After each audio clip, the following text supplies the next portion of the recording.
Thanks for being with us on the Moments That Matter. We've just seen the completion of round 17 here in the Hungry Jacks NBL. I'm Jack Heverin, as always, alongside Derek Rucker. Good luck trying to sort out this top six, Rucks, because every time we feel like we've got it sorted out, we get a day like today. It was just a wild round with so many unpredictable results and then some fantastic performances by teams that really needed it. And I don't know where we go from here in terms of trying to predict how this all turns out. But nonetheless, it is going to be one of the most exciting conclusions that we've ever had to an NBL season. Well, why don't we start with what's freshest, which is the game that we just saw between the Sydney Kings and Melbourne United here at Kudos Bank Arena, nearly 13,000 in the house. It just had to be a game that the Sydney Kings won. They did, and you spoke about it in the broadcast, a level of intensity that we may not have seen from Sydney all season long. Well, we felt it right away. You could see they came out charged up, even though they weren't working with the efficiency and the sharpness that was required and that we would eventually see. They came out with energy and intent, and that was the main thing that we've been complaining about all year. Defensively, they were charged up, taking accountability for their responsibilities individually and collectively from a team perspective. That game was indicative of what we could see from the Sydney Kings for the balance of the season. So I guess the obvious question is, why did it take until today to see that? And this is, Kings fans have been asking this for quite a while. Why did it take a high-stakes, almost elimination final day like today to see that sort of intensity? Well, I mean, maybe the way this team is wired came out today. You know, desperation often can lead to significant increases in productivity and energy, and they got it today. Jalen Adams was a different type of guy. Not saying that he's had a bad season, but today he was dominant and more productive possession after possession, and I think that makes a difference to how that team functions on a whole. Last Sunday, McQuatch Malawatch had 18 points. He backed that up with an equal career high, 18 points this afternoon. He was the spark that I maybe not even Sydney knew they were going to get. Well, I watched him last off-season in the NBL1 North with Darwin, and I really liked what he brought. I thought he was going to be given more opportunities early in the season. It didn't really eventuate, but now, Jack, they've shown confidence in him, and he's responded. You know, I always thought that he was going to have an impact this season, and now he gets his chance, and he's showing. He's rewarding them for the opportunity. It was tough and it was fierce. Yeah. It was tense. The atmosphere in here was electric, but it was also nervous. We had Sean Bruce, who was the chief antagonist for the Sydney Kings all afternoon. He and Delhi going head-to-head. Joe Lawalshall Jr. and Sean Bruce at the end. In many ways, I guess if you're a Kings fan, he played the perfect role today, the captain. He did, and some person has to take the leadership and that role of who is going to charge the team emotionally, who's going to be the spirit of the team, who's going to be the soul of the team. And those are roles that must be fulfilled and perform well. And you can see Sean Bruce trying to take that on. I think Angus Glover gives them a lot of heart.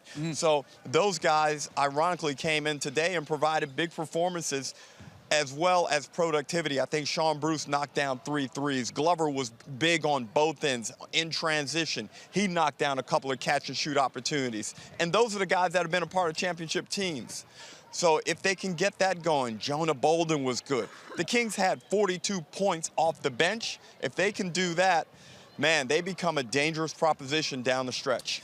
Earlier in the Sunday game, it was the Illawarra Hawks hosting the New Zealand Breakers. Another really, really close game. The Hawks got the job done. That full credit to them. That was a victory that was looking a little dicey at the back end, but they just found a way to win. Against a very good New Zealand Breakers team who already had a good victory this round over Tasmania. You know, Illawarra were down double digits in the first half, and I was like, uh-oh, this might get ugly. But our colleague Joe Healy said, no, D, Illawarra are going to come back. She said that in the second quarter. Full credit to Joe. It happened, and Illawarra showed a new level of excellence. To do that in a crunch moment against a very good team is a good sign for Justin Tatum, and another little feather in the cap, okay? When you win games like that, tough games where you got to dig deep, that means a lot. And Tyler Harvey with 19 points was huge for them, but it was a different mode for Tyler Harvey. In the past, we've seen the gunslinging Tyler Harvey, getting all of his threes up and breaking the hearts of the opposition, but you're seeing some different things under Justin Tatum with Tyler Harvey. He's maturing, and he's allowing his teammates, in particular Gary Clark, to do more. Gary Clark is the guy on that team. He is the #1 option. We see it with his productivity. He had another big game today. Sam Froling, he's your main local guy. He is your best person, okay? And now Tyler Harvey slots into that #3 role, but he has the capability to take over moments of games, patches of games, and I think that's what he's learning and where he can be really effective in driving the success of the Illawarra Hawks. And a good win for them just to settle things down a little bit too, perhaps. They've had a bit of a mixed fortnight, I guess you could say, or 3 weeks. Yeah, I thought they did a really good job, and now they're in the top 6. And it looked like they might slip out of it, but they've come back big this round. Full credit to them, and they're doing a pretty good job defensively. No slipping out of the top 6 for the Wildcats. They are still gunning for top spot. Handled their business against the Southeast Melbourne Phoenix on Saturday. Had a win earlier, a loss after, I should say, on Thursday night against the Illawarra Hawks. Alex Sarr, the big talking point of that game, that there would be scouts worldwide and of every NBA team watching that performance and wanting a slice of what that young man delivered. Well, everyone loves the defensive versatility and range that he provides on that end of the floor. He can get out in the pick and roll and be disruptive and then recover and provide protection at the rim. He's so versatile and quick and intelligent for someone his age. But also, overall, what does he do for the Wildcats championship aspirations? There is no doubt that with his defensive presence, he increases that significantly. Perth would have been cheering hard for the Sydney Kings today, which is one of the greatest ironies that I can ever speak. But they got what they wanted. Now they're still within a game of Melbourne United. Jack, that top spot race is just as exciting as all the other positions. Any concerns if you're the Wildcats with the Illawarra matchup? I mean, again, we don't know what it's going to look like. There's 3 rounds to go, but should there be a situation where the Wildcats finish top 2, and they will, and they have Illawarra as a semi-final matchup? Any concerns there at all?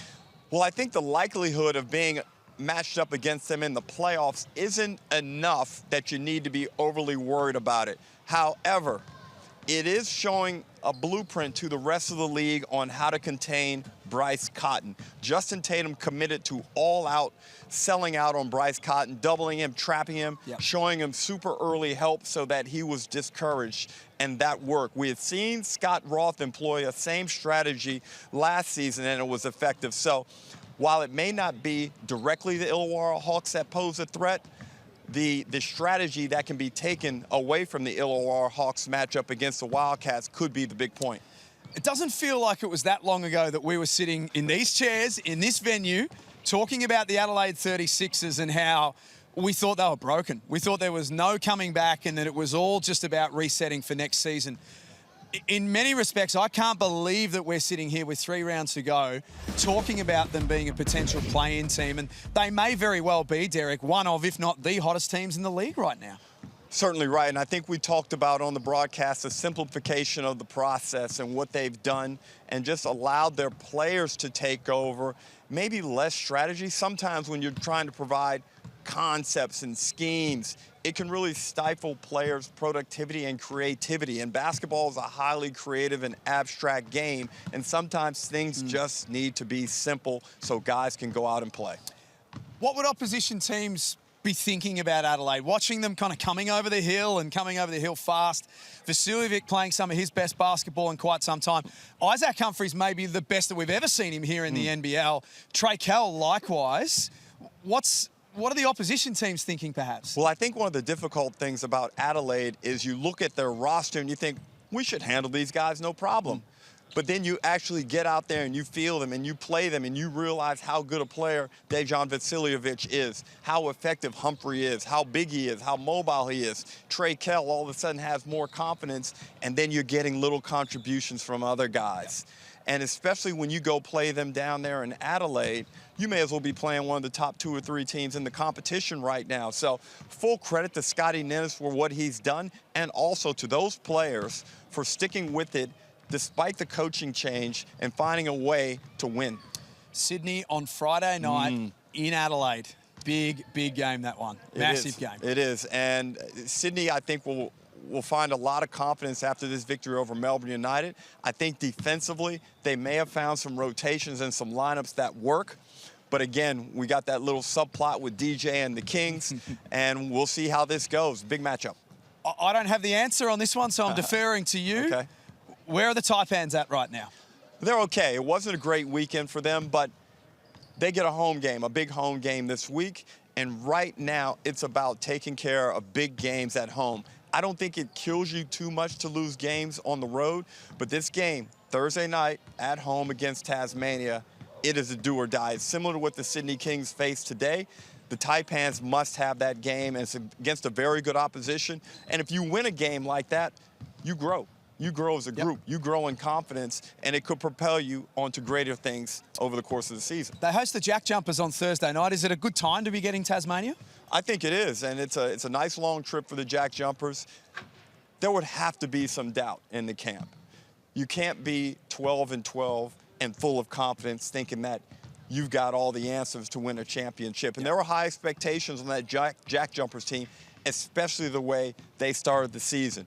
Jordan Crawford hasn't been playing at the level that we thought he would, but he's talented. So there's always hope there. I still think they're the third or fourth best team in the competition, but they got to show up and perform. Let's finish up with thumbs up and thumbs down. We started with the negatives last week, so let's start with the positives this week. Where are you going? Illawarra Hawks, 2-0. Go over to Perth, win a big game, then come back today and knock off New Zealand after being down. I give it to Illawarra. We've knocked them so much all season, so it is really good to see them playing at a level where they can earn a thumbs up. Thumbs up to the Southeast Melbourne Phoenix for mine. A win on Thursday over Sydney, and I think it's important, Derek. So much of the story of that night was about the Sydney Kings and the way that they lost to an undermanned Phoenix team.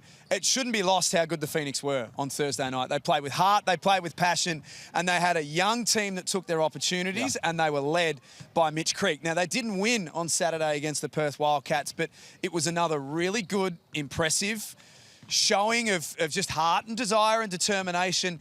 I'm full of admiration for what Southeast Melbourne did in this round. Well, I said on our weekly podcast on NBL Now that with them returning to the heartland, they better show some heart.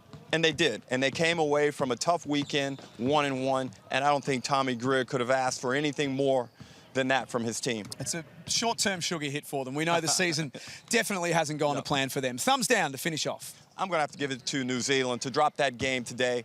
Pivotal game, you're up. You got Illawarra returning all the way from Perth after a huge win. Again, you know, the highs and the lows of the season. It was a great chance to take advantage of Illawarra after a big victory, and they just didn't get it done. Thumbs down for me to the Brisbane Bullets. Now, I want to put a caveat on this by saying thumbs up for the atmosphere that was on Friday. We were both in the venue. Biggest crowd ever that they've had at Nissan Arena.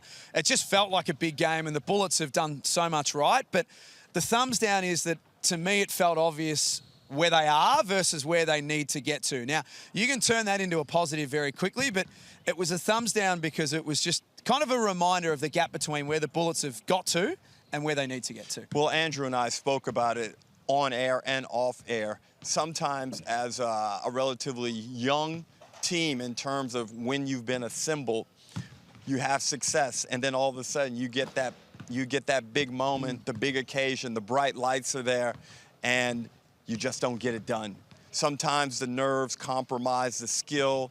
You don't shoot the ball well. You just look not like yourself, and I think that was the case with the Bullets. They'll learn from that. I agree with you. It was a great evening, a well-presented game, and a fantastic place to watch and call a basketball game. But yeah, they just didn't get it done on the night, but they're still in the hunt. We have got 3 rounds to go in one of the most competitive seasons of all time. It all starts on Thursday with the Cairns at home against Tasmania. I have no idea what's going to happen next. I'm out of the predicting game. I'm out of the predicting game. Can I make one more, though? Sure. I think Cairns win that game by 5. Whoa, we're going to time code that for next week. Thanks so much for being with us on Moments That Matter. We will see you at the end of next round.